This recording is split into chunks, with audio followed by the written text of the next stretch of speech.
శ్రీమాత్రే నమః. మనము ఈరోజు కనకదార స్తోత్రం యొక్క పూర్తి అర్థాన్ని తెలుసుకుందామండి. మనం ఎప్పుడైనా ఏ శ్లోకం చదివినా కానీ దాని యొక్క అర్థం తెలుసుకొని చదివితే మాత్రం దాని రిజల్ట్ అనేటువంటిది 100% ఉంటుందండి. కాబట్టి మనం ఎప్పుడు ఏ శ్లోకం చదివినా దాని యొక్క మీనింగ్ అయితే తెలుసుకొని చదవండి. కనకదార స్తోత్రము ఆర్థిక ఇబ్బందులు ఉన్న వాళ్ళు చదివితే చాలా అంటే అందరూ చదువుకోవాలండి. చాలా మంచిదండి. లక్ష్మీ కృప అనేటువంటిది మనపై ఉంటుంది. ఆర్థిక ఇబ్బందులు ఉన్న వాళ్ళు కూడా రోజు కనకదార స్తోత్రం అయితే చదువుకోండి. చాలా పవర్ఫుల్ అండి. దాని యొక్క అర్థాన్ని తెలుసుకొని చదివితే రిజల్ట్ అనేటువంటిది 100% వస్తుందండి. మనం ఈరోజు కనకదార స్తోత్రంలో మొదటి శ్లోకాన్ని తీసుకుందాము. అంగం హరేః పులకభూషణమాశ్రయంతి భృంగాంగనేవ ముకులాభరణం తమాలం అంగీకృతాఖిల విభూతిరపాంగలీలా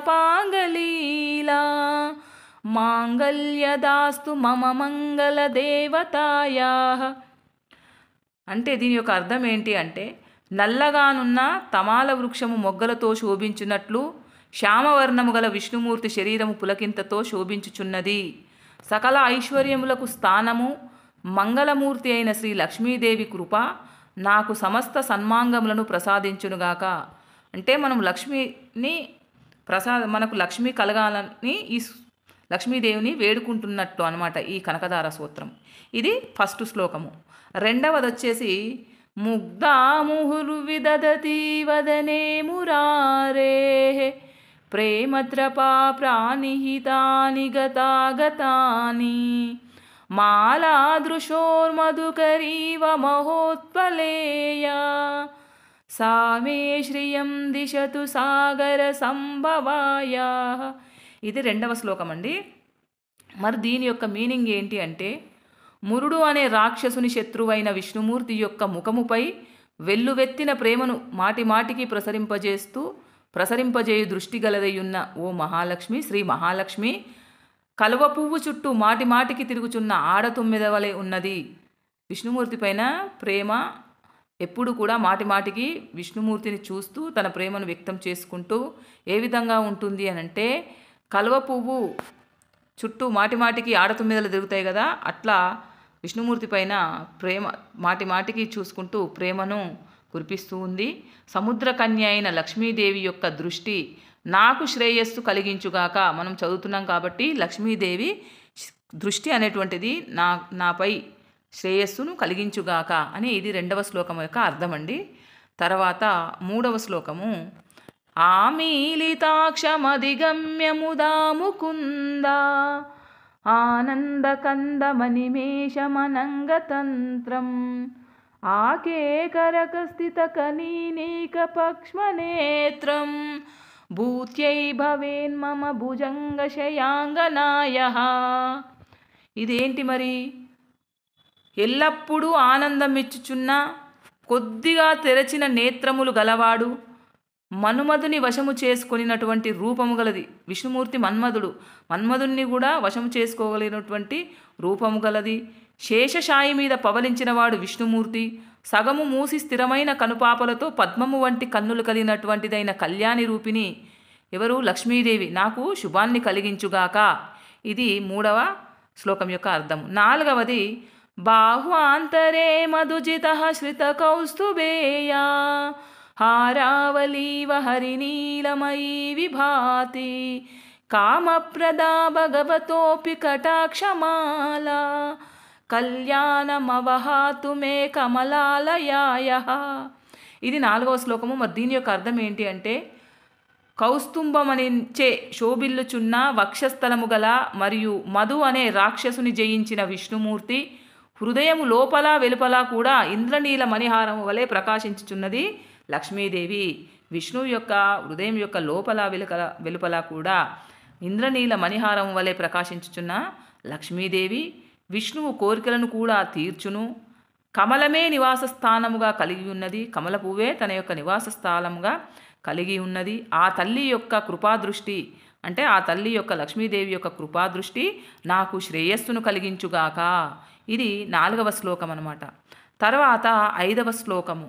కాలాంబుదాలి లలితోరసి కైటబారే దారాదరే స్ఫురతి యా తటిదంగనేవా మాతుః సమస్త జగతాం మహనీయమూర్తి భద్రాని మే దిశతు భార్గవనందనాయ. ఇది 5వ శ్లోకం. మరి దీని యొక్క అర్థం ఏంటి? వర్ణించుటకు స్థిరముగానున్న నల్లని మేఘముల వంటి దేవఛాయ కలిగిన కైటవ అనే రాక్షసునికి శత్రువైన విష్ణు వక్షస్థలముపై ప్రకాశించు మెరుపు వలె ఉన్నది శ్రీదేవి లక్ష్మీదేవి. సమస్త జగత్తులకు తల్లి అయినటువంటి పూజ్యురాలు భృగు మహర్షి కుమార్తె లక్ష్మీదేవి నాకు క్షేమమును కలిగించుగాక అని అర్థము. ఇది 5వ శ్లోకము. తర్వాత 6వ శ్లోకం. 6వ శ్లోకం ఏంటి?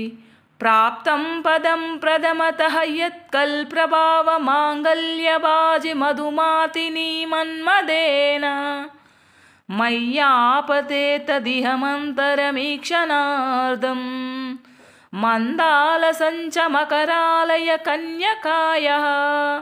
ఇది 6వ శ్లోకం అండి. దీని యొక్క మీనింగ్ ఏంటి అంటే, ఎవరి ప్రభావము చేత మన్మధుడు విష్ణుమూర్తిని వశం చేసుకున్నాడో ఆ లక్ష్మీదేవి ఓరచూపులు నాపై ప్రసరించుగాక. మన్మధుడు విష్ణుమూర్తిని ఎవరి ప్రభావం వలన వశం చేసుకున్నాడు? విష్ణుమూర్తి లక్ష్మీదేవి ఓరచూపుల వల్ల. ఆ లక్ష్మీదేవి యొక్క ఓరచూపులు నాపై ప్రసరించుగాక. విష్ణువు హృదయ స్థానము అలంకరించినదైన సముద్ర కన్య అయినటువంటి లక్ష్మీదేవి విష్ణువు హృదయ స్థానమును అలంకరించుకున్నది కన్య అయినటువంటి లక్ష్మీదేవి నెమ్మదిగా కొద్దిగా తెరచిన నేత్రదృష్టి నాపై ప్రసరించుగాక. అమ్మ యొక్క దృష్టి నాపై ప్రసరించుగాక అని శ్లోకం. ఇది 6వ శ్లోకం యొక్క మీనింగ్ అండి. తర్వాత 7వ శ్లోకం. విశ్వామరేంద్ర పద విభ్రమదాన దక్ష ఆనందహేతురధికం మురవిద్విషోపి ఈశన్నిషీదతు మయీక్షణమీక్షణార్థ మిందీవరోదర సహోదర మిందిరాయా. ఇది 7వ శ్లోకం.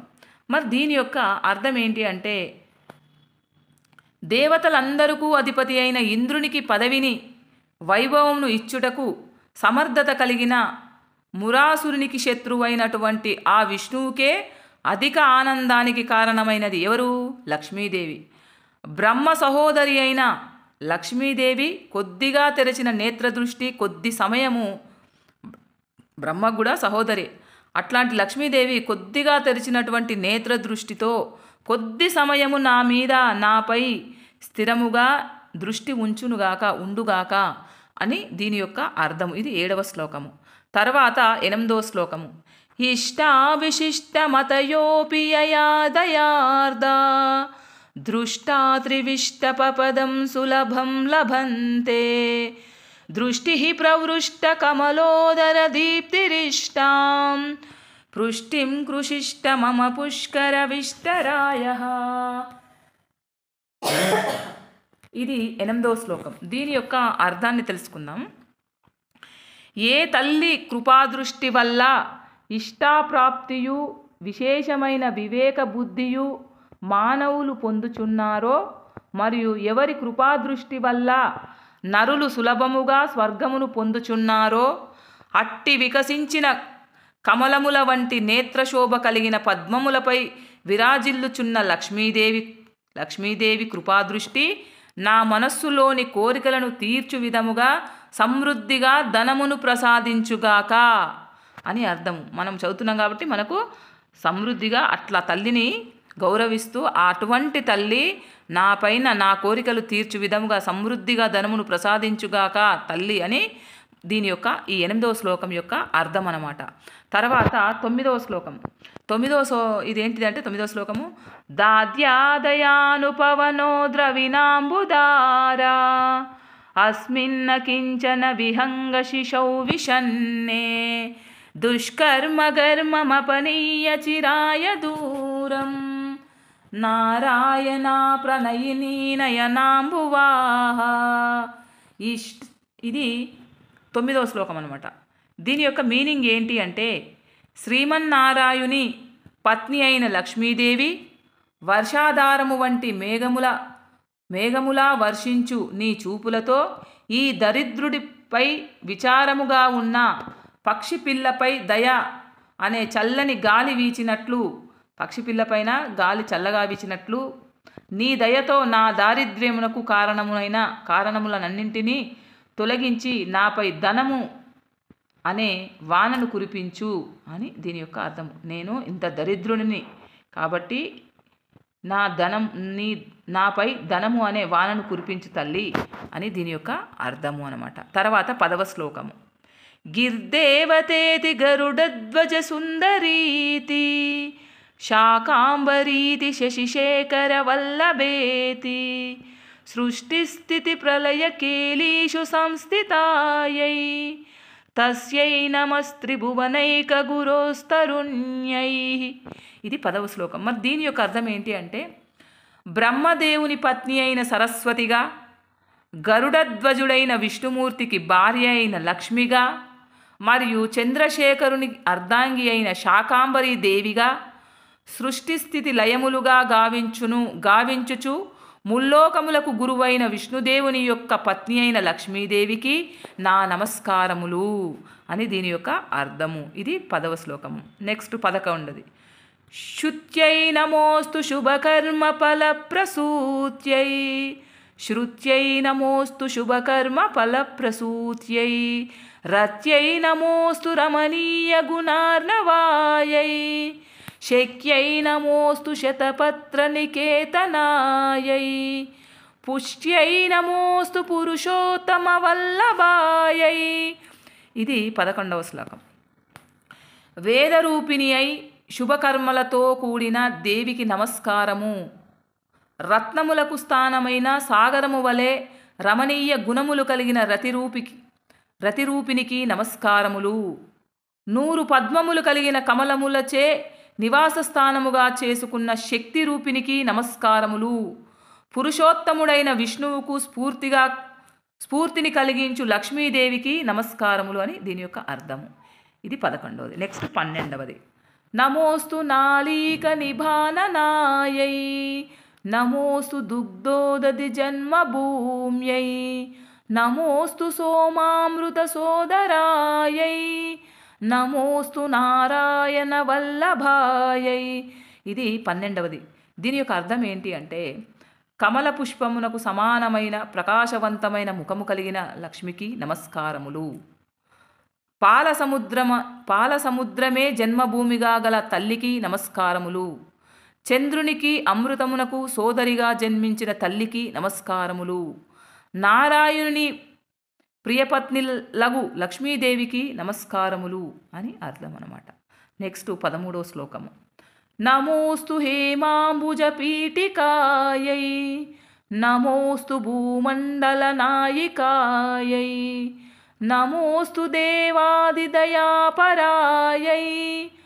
నమోస్తు శార్గాయుధ వల్లభాయై. కొన్నిట్లలో శారంగాయుధ వల్లభాయ్ అని కూడా ఉంటుందండి. ఇది 13వ శ్లోకము. దీని యొక్క మీనింగ్ ఏంటి అంటే, బంగారు వన్నెల గల పద్మమే ఆసనముగా గల లక్ష్మీదేవికి నమస్కారము. సమస్త భూమండలమునకు నాయిక అయిన తల్లికి నమస్కారము. నాయిక అయినటువంటి సమస్త భూమండలమునకు నాయిక అయినటువంటి తల్లికి నమస్కారములు. దేవతలకు కూడా దయ చూపించు తల్లికి నమస్కారము. శార్గ ధనస్సు ధరించిన విష్ణుపత్నికి నమస్కారము. ఇట్లా అనమాట. నమస్కారం అన్నీ. ఇది 13వ శ్లోకము. నెక్స్ట్ 14వ శ్లోకము. నమోస్తు దేవ్యై భృగునందనాయై నమోస్తు విష్ణోరురసిస్థితాయై నమోస్తు లక్ష్మ్యై కమలాలయాయై నమోస్తు దామోదర వల్లభాయై.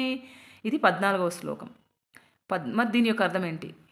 దేదీప్యమానమైన పరమేశ్వరి భృగు మహర్షి కుమార్తెకు నమస్కారము. విష్ణువు యొక్క హృదయవాసిని అయిన లక్ష్మీదేవికి నమస్కారము. కమలమే ఆలయముగా కలిగిన తల్లికి నమస్కారము. సర్వవ్యాపకుడైన దామోదరుని అంటే యశోద చిన్ని కృష్ణుని అల్లరి భరించలేక నడుముకు త్రాడుతో కట్టిన కారణంగా ఆయనను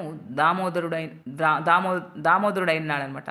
అంటే సర్వవ్యాపికుడైన దామోదరుని యొక్క పత్నికి నమస్కారము అని దీని యొక్క అర్థం అనమాట. ఇది 14వ శ్లోకం. నెక్స్ట్ 15వది.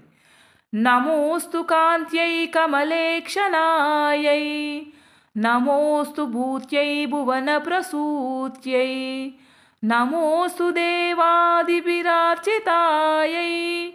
నమోస్తు నందాత్మజ వల్లభాయై. ఇది 14వ శ్లోకం అండి. దీని యొక్క మీనింగ్ ఏంటి అంటే, తామర రేకుల వంటి కన్నులతో ప్రకాశవంతమైన దృష్టి కలిగిన తల్లికి నమస్కారము. సకల ఐశ్వర్యములకు సకల లోకములకు కారకురాలైనటువంటి తల్లికి నమస్కారము. ఇంద్రాది దేవతల ద్వారా పూజించబడుచున్న తల్లికి నమస్కారము. నందకుమారుడైన కృష్ణుని ప్రియురాలగు లక్ష్మీదేవికి నమస్కారములు. ఇది 15వ శ్లోకం అండి. నెక్స్ట్ 16వ శ్లోకం. ఎంత బాగా వర్ణించాడండి కనకదార స్తోత్రంలో అమ్మను. చాలా బాగా, అసలు చెప్తుంటే కూడా ఎంత మంచిగా అనిపిస్తుందంటే అంత మంచిగా అనిపిస్తుందండి. 16వ శ్లోకము. సంపత్కరాని సకలేంద్రియ నందనాని సామ్రాజ్యదాన విభవాని సరోరుహాక్షి త్వద్వందనాని దురితారణోధృతాని మామేవ మాతరనిశం కలయంతు మాన్యే. ఇది 16వదండి. దీని యొక్క మీనింగ్ ఏంటి అంటే, ధన సంపదలు ఇచ్చునట్టి, అన్ని ఇంద్రియములకు ఆనందమును కలిగించునట్టి, సామ్రాజ్యము వైభవము ఇచ్చునట్టి, కమలపత్రముల వంటి కన్నులు కలిగిన ఓ తల్లి నమస్కారము. ధర్మబద్ధమైన జీవితాన్ని, పాపములను పోగొట్టుకునే శక్తిని మాకు నిరంతరము సమకూర్చుగాక, పూజనీయురాలైన ఓ తల్లి అని అర్థం. ఇది 16వది. నెక్స్ట్ 17వది.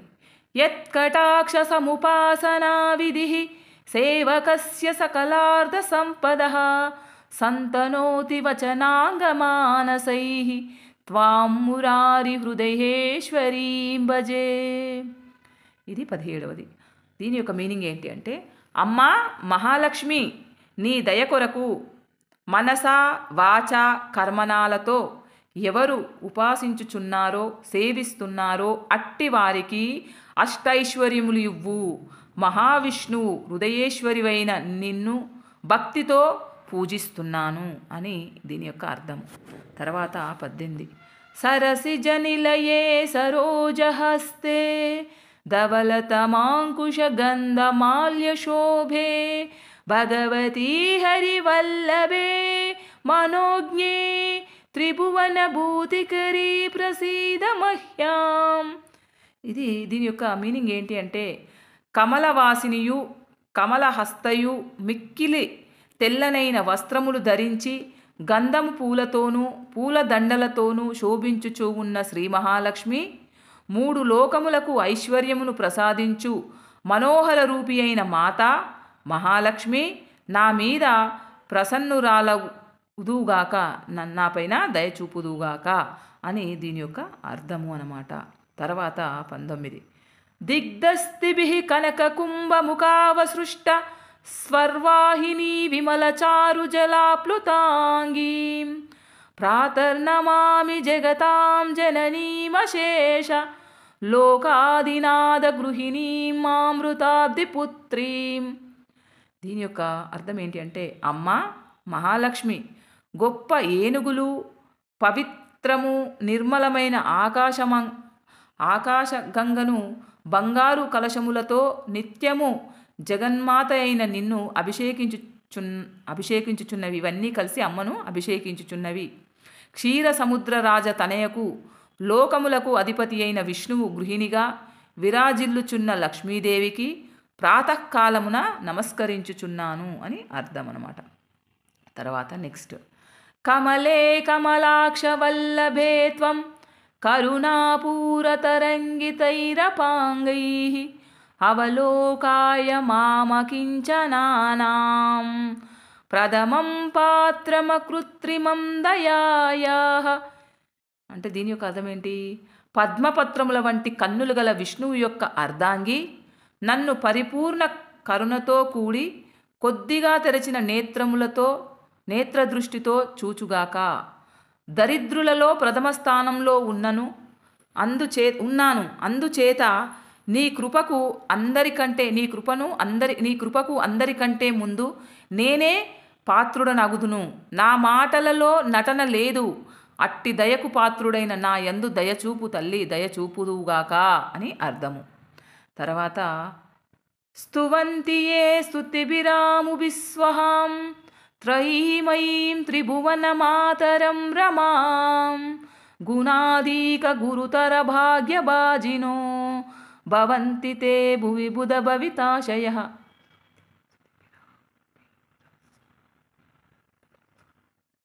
దీని యొక్క అర్థం ఏంటి అంటే ముల్లోకముల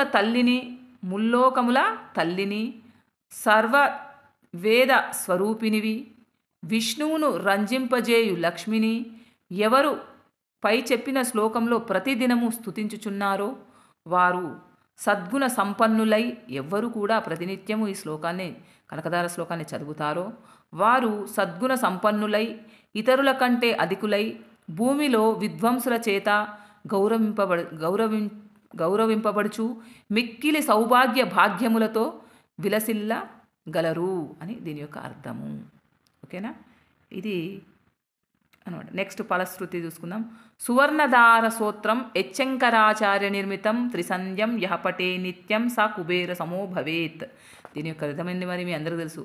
ఆదిశంకరులు కూర్చిన ఈ కనకదార సూత్రమును రోజుకు 3 సంధ్యా సమయంలో పారాయణం చేసిన వారు కుబేరునితో సమానమైన సంపదలను పొందగలరు అని అర్థము. ఎవరైతే సంధ్యా సమయంలో రోజుకు 3 సార్లు ఈ కనకదార సూత్రాన్ని అర్థం తెలుసుకొని అర్థంతో చదివితే మాత్రం నిజంగా చాలా పవర్ఫుల్ అండి. ఈ చదివితే వాళ్ళు కుబేరునితో సమానమైనటువంటి సంపదలను పొందగలరు అని అర్థం అన్నమాట.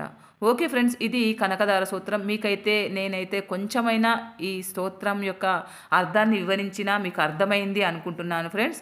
ఏదైనా ఎక్కడైనా నేను చిన్నగా పొరపాటుగా తప్పులు చదివినట్లయితే నన్ను క్షమించండి ఫ్రెండ్స్. ఇది కనుక మీకు నచ్చితే ప్లీజ్ లైక్ చేయండి.